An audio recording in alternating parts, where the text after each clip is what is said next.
Bonjour, pour la 101e recette, on va toujours parler du foie gras. Les fêtes approchent, mais on va faire un foie gras en pot-au-feu, mais toujours un foie gras en pot-au-feu express. Bouillon de poule, foie gras, légumes, un petit peu de vinaigre. Les fêtes approchent, un peu de truffe. Si vous n'avez pas de bouillon de poule, je vous laisserai choisir de réaliser un bouillon de poule avec un bouillon cube. Alors, on met à bouillir le bouillon de poule. On a pris un poireau, on va faire des bisous de légumes. Voilà. Carottes, céleri branche. On a pris le cœur, donc pas besoin d'éplucher. On va garder les feuilles pour le dressage tout à l'heure. Oignon nouveau ou cébette, on va garder ça pour la finition. Voilà. Le navet, on va en mettre la moitié, à peu près la même quantité que le reste. On va plonger le navet, voilà, on met ébullition. Alors, moi j'ai dit bouillon de poule et je vous dis pot-au-feu. Ça peut être aussi simplement un bouillon de pot-au-feu. On a conservé les cébettes qui vont cuire plus rapidement avec le cœur de céleri. On a coupé des belles escalopes de foie gras. Le temps que les légumes ont commencé à cuire, on va faire quelques petites pluches qu'on va déposer tout à l'heure sur le dressage de notre foie gras.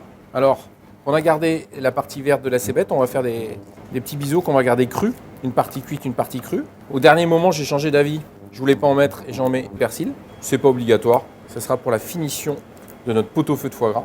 On va mettre le céleri, les cébettes, le persil, les pluches de céleri. On va tailler, alors c'est les premières truffes, hein, c'est pas les truffes les plus mûres, mais c'est toujours agréable de manger un peu de truffe. On va tailler des bâtonnets de truffe. Ça, c'est pas indispensable. Mais comme c'est le moment des fêtes, si on a envie de se faire plaisir, on peut utiliser de la truffe. Allez, on va rajouter les cébettes. Et au moment où on rajoute les cébettes, on va mettre le foie gras. Voilà, on fait attention que tout soit bien immergé.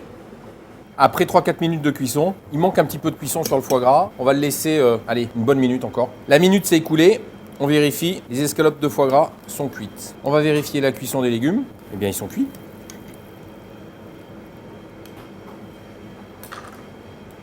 On va assaisonner le foie gras.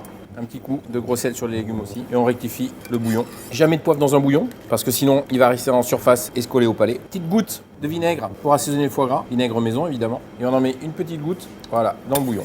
Ce que j'aime, c'est que ce foie gras, il est facile à faire, mais il est aussi assez digeste, parce que souvent, au moment des fêtes, les recettes sont parfois assez lourdes et assez grasses. Celle-ci, elle est un peu plus digeste. On va mettre sur le dessus, parsemer un peu de cébette accrue, quelques feuilles de persil, un petit peu de céleri. Et si on a un petit peu de truffe, quelques bâtonnets de truffe sur le dessus. Et voilà, le bouillon, très chaud.